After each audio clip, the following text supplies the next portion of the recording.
Hello everyone and welcome to the channel. तो आज fin Nifty की एक्सपायरी थी। सबसे पहले देख लेते हैं कि हमारा जो MTM रहा वो क्या रहा। ये हमारा शून्य का ऐप है जिसमें हमने आज फुल डे काम किया। तो ये हमारा MTM रहा एंड ये हमारे ऑर्डर्स थे आज जो फुल डे जिसमें हमने काम किया, और ये हमारी ऑर्डर बुक जो ऑर्डर्स हमने फुल डे पंच किए। तो एज़ यू कैन सी कि बहुत सारे ऑर्डर्स थे बिकॉज ऑब्वियसली मार्केट के हिसाब से बहुत सारी एडजस्टमेंट्स भी हुई हैं। ऑर्डर्स के बाद हम लोग चार्ट पे चलते हैं और समझ लेते हैं कि आज फिन निफ्टी ने किस तरह से मूवमेंट किया और हमने हर मूवमेंट पे किस तरीके का एडजस्टमेंट्स किया।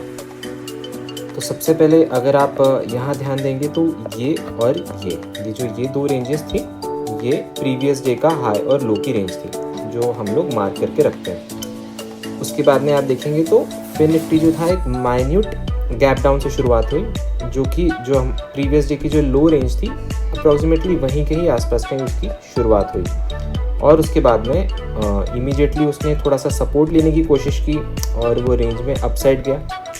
अब सबसे पहले तो यहीं मैं आपको बता देता हूँ कि ये जो खुला और खुलते से ही ये जो अपसाइड का मूवमेंट आया, तो यहाँ पर हमें लगा कि भाई मार्केट जो है इस रेंज को सस्टेन कर जाएगा और यहाँ से इस तरह का सपोर्ट लेके ऊपर चला जाएगा।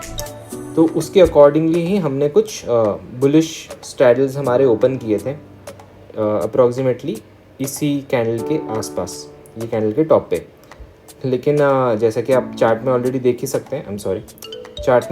सकते हैं कि वहाँ पर वो बस थोड़े टाइम के लिए सस्टेन किया, और जब सस्टेन किया तो यहाँ पर हमें अच्छा खासा डीके भी मिला।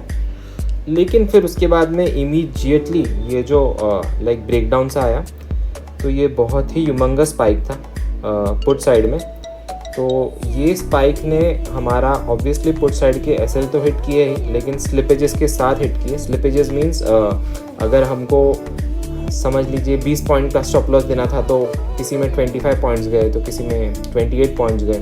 तो ऐसे 5-6 पॉइंट 8 पॉइंट का स्लिपेज ही आया इस स्पाइक में, और ऑब्वियसली फिर कॉल्स हमारे पास रह गए। तो कॉल्स हमारे पास में उस टाइम पे पड़े रहे, और यहाँ पर जब मार्केट आकर थोड़ा टाइम सस्टेन कर फिर ऊपर जाता हुआ दिखा, तो फिर से हमको लगा कि यहाँ पर मार्केट हो सकता है कि फिर से एक सपोर्ट फॉर्म करने की कोशिश करें।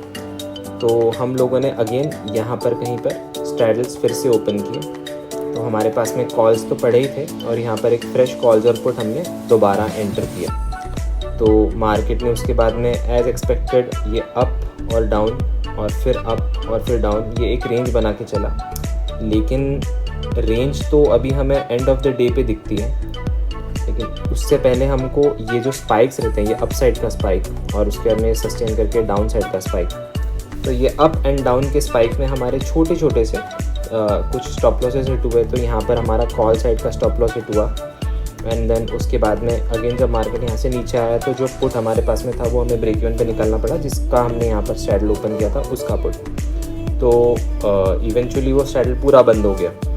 उसके बाद में फिर हमने वापस से कोई फ्रेश एंट्री ली नहीं इसके अंदर, बिकॉज हमें कॉन्फिडेंस आ नहीं रहा था। हमारे पास में सिर्फ ऊपर के जो कॉल शॉट्स पड़े हुए थे बस वही थे।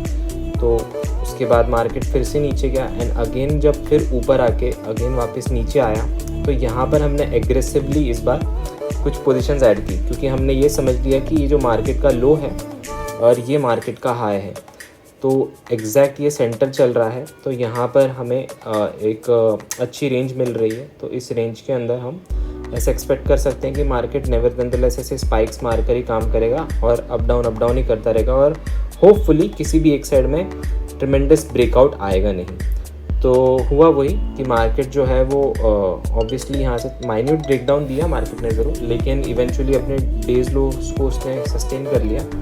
तो वो डेज लोस के नीचे जा नहीं पाया, और यही रेंज के अंदर पूरा दिन, मतलब जो लेटर हाफ था उस टाइम पे पूरा टाइम उसने स्पेंड कर दिया, और अच्छा खासा डीके हमें मिला।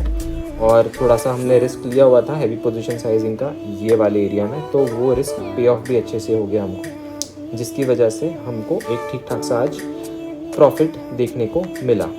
तो that was the story for today.